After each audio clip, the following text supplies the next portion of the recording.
This is not just a political disagreement. This is the most dangerous standoff West Africa has seen in decades. On one side, ECOWAS, the powerful Western-aligned bloc. On the other, a rising force, the Sahel Alliance led by Mali, Burkina Faso, and Niger. At the heart of it all, Captain Ibrahim Traoré, the young leader who just said, "We will never bow. The lines are drawn. The threat of war is real." We break down the full story. In recent years, ECOWAS has become more than a trade bloc. It has acted as a military and political enforcer, often supporting foreign-backed governments and opposing popular uprisings. ECOWAS has intervened militarily in Liberia, 1990, Sierra Leone, 1997, the Gambia, 2017, and most recently, it threatened to invade Niger after the military took power in 2023. To many in West Africa, ECOWAS is no longer seen as a protector, but as a tool of neo-colonial control. In 2022, Ibrahim Traoré, a 34-year-old military captain, seized power in Burkina Faso. His message was clear: no more French domination, no more foreign looting. Africa will rise. Shortly after, Mali and Niger, also led by nationalist military leaders, joined forces with him. Together, they formed the Alliance of Sahel States, AES, a defense pact that declared, "An attack on one is an attack on all." They expelled French troops. They canceled unfair mining contracts. They turned to Russia, China, Turkey, and other non-Western allies for support. And most importantly, they declared that Africa's wealth will stay in Africa. In mid-2025, ECOWAS leaders held emergency meetings. They accused the Sahel Alliance of destabilizing the region, refusing dialogue, and threatening democracy. Then came the threat: military action is on the table. Traoré responded instantly: "Any ECOWAS soldier that crosses our border will be treated as an invader. We will not be slaves again." ECOWAS began mobilizing troops near Niger's border. The Sahel Alliance responded with joint military exercises and air defense drills. War no longer seemed hypothetical, felt inevitable. Traoré's genius lies in unity. He's built what some call a Pan-African NATO in the Sahel, not based on Western values, but on resistance and independence. Key elements of his plan: joint defense across borders, shared military intelligence, resource sovereignty, gold, uranium, oil, Pan-African propaganda war. With media, education, and cultural resistance, he is not just fighting a military war. He's leading a spiritual and economic revolution. ECOWAS is no longer united. Nigeria, the biggest power, is facing internal unrest and economic collapse. Senegal just elected a youth-led, Pan-Africanist government that's hesitant to back military aggression. Ghana has expressed concerns about war, fearing regional fallout. Ivory Coast and Benin remain hardliners, but their people are protesting involvement. As ECOWAS leadership pushes for war, its own people are rejecting it. Meanwhile, support for Traoré is rising, not just in the Sahel, but across all of Africa. France, the EU, and the US support ECOWAS publicly, providing training and intelligence. Russia and China are building quiet ties with the Sahel Alliance. Turkey is opening new embassies and defense relationships. The BRICS bloc is watching closely, seeing the Sahel as the future of anti-Western organizing in Africa. This isn't just a local war threat. It's the new front of a global power shift. This isn't just about 3 countries. This is about who controls Africa's future, who owns African resources, whether African unity can stand against foreign pressure, and whether a new generation of leaders can end 500 years of exploitation. If ECOWAS attacks, it may trigger the first modern African civil war between old systems and new revolutionaries. But if the Sahel Alliance holds, could change the course of African history forever. The world is watching. ECOWAS is pushing. Traoré is not backing down. This is a battle between the old and the new, between puppets and patriots, between colonizers and a continent awakening. One move, one mistake, and war could erupt in the heart of Africa. So ask yourself, who do you stand with? Welcome to African Diary 24, the channel where Africa speaks for itself. From powerful stories and rich cultures to political realities and grassroots movements, we bring you content that informs, inspires, and challenges the narrative. Whether you're here to learn, connect, or explore, you're in the right place. This is Africa, unfiltered, unapologetic, and rising. Hit that subscribe button and become part of the journey. Disclaimer. The content featured on African Diary 24 is for informational, educational, and documentary purposes only. We aim to represent stories with accuracy and integrity, but the views expressed in interviews or commentary do not necessarily reflect those of the channel. We do not promote hate, violence, or political bias. Viewer discretion is advised, especially for sensitive topics. Always do your own research and think critically. It appears that the leaders of the West African Alliance, ECOWAS, are looking to take matters into their own hands and by force. They have threatened to use military intervention if Mali and Burkina Faso don't reinstate their ousted leaders. So, what is going on here? Will this new alliance survive this test? How will the new alliance fare against the combined forces of ECOWAS? This was because the president had planned to run for a third term. Now this didn't go well and some people lost their lives. Luckily, the Economic Community of West African States, ECOWAS, stepped in and they helped to restore order. He held talks with the transitional leader, Colonel Assimi Goïta. To understand this, let's consider the possibility that they will intervene militarily in Mali. First, this would require significant resources. ECOWAS doesn't have a standing army, so they need to deploy troops from their member states. So the question is, what's next? Well, the answer lies in understanding how the new alliance came to be. But can they get enough troops?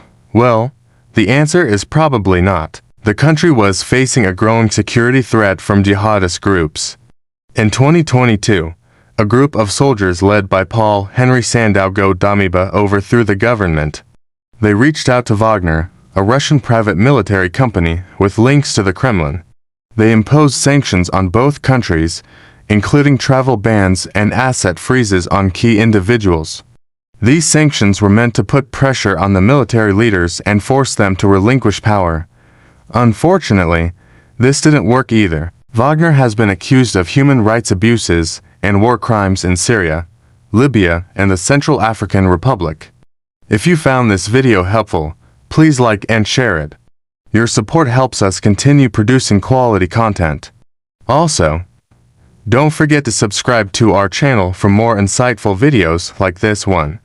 Thanks for watching. Despite this, Mali and Burkina Faso welcomed Wagner with open arms. They made deals with the company to provide security services and assist in the fight against terrorism.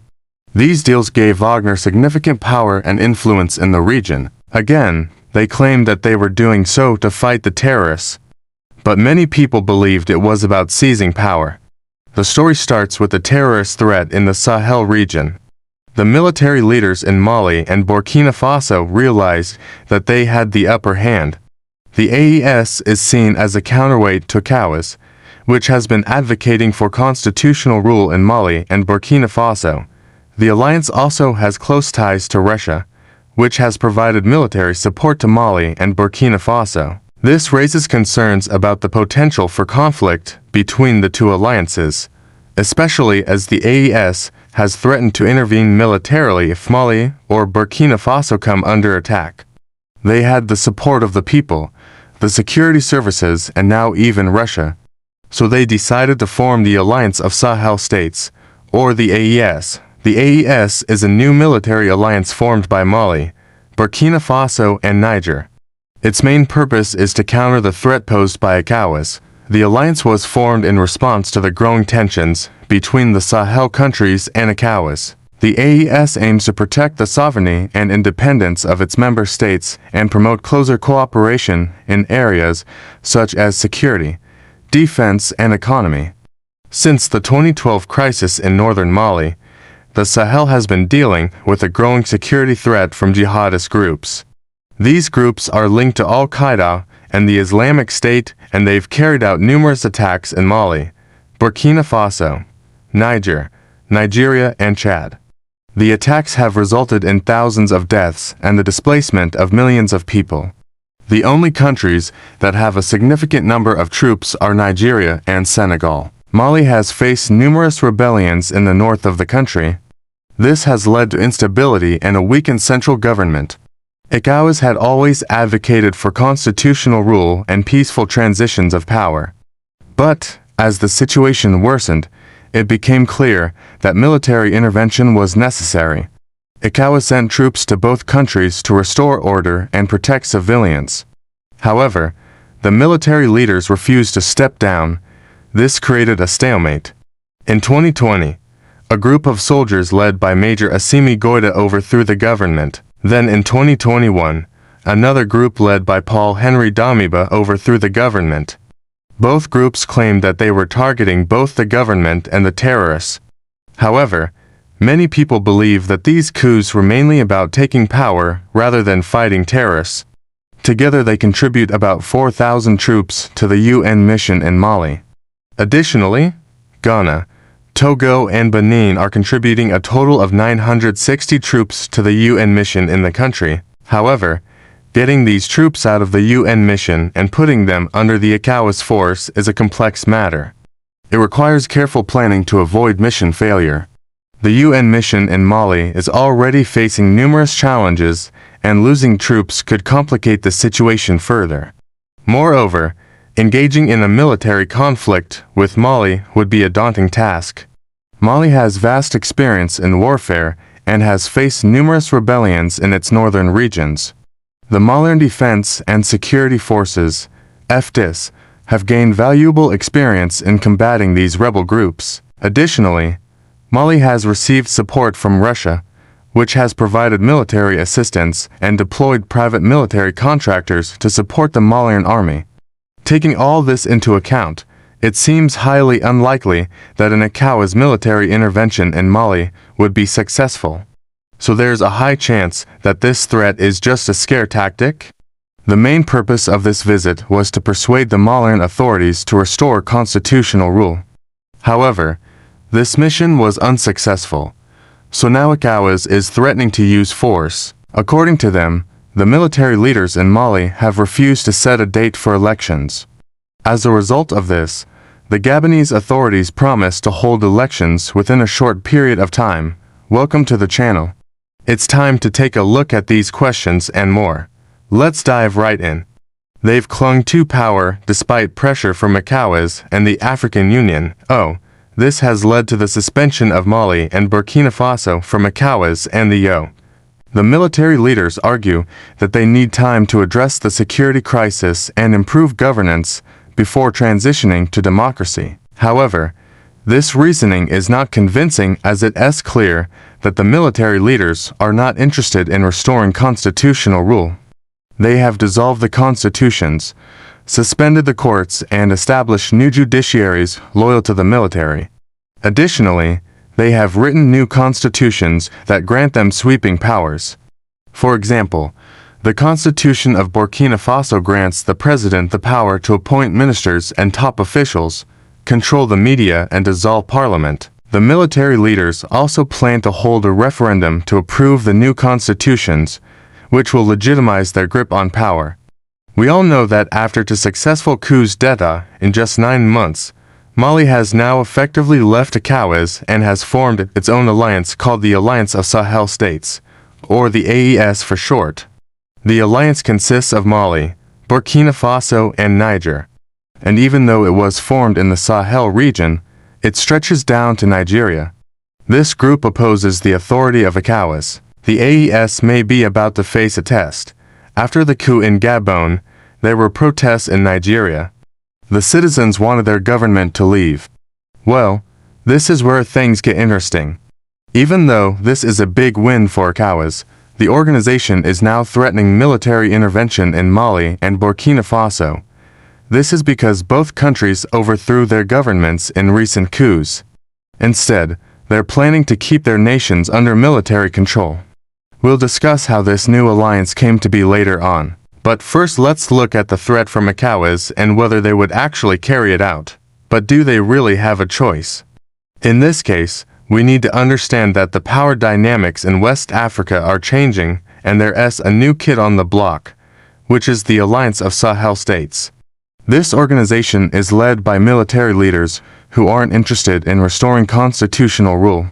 So the chairman of the ECOWAS Commission, Omar Traoré, recently visited Mali. Now many people are wondering if this threat is genuine or just a scare tactic. The real problem is that the military leaders in Mali and Burkina Faso aren't willing to give up power. So, the military leaders in Mali and Burkina Faso aren't willing to give up power, and ECOWAS doesn't have the strength to intervene militarily? To understand the current situation, we need to go back to the beginning. In response to this threat, the countries in the region have taken various measures. Meanwhile, in Burkina Faso, the situation was similar. These coups were concerning for ECOWAS, as they threatened the stability of the region. During this time, Mali and Burkina Faso started to look for allies. In response to this, ECOWAS decided to take a harder stance. That's when the tide turned. The formation of the AES raises several questions. What is its relationship with Russia? Does it pose a threat to regional stability? And what are its implications for ECOWAS? So there you have it, the complicated battle for the future of West Africa.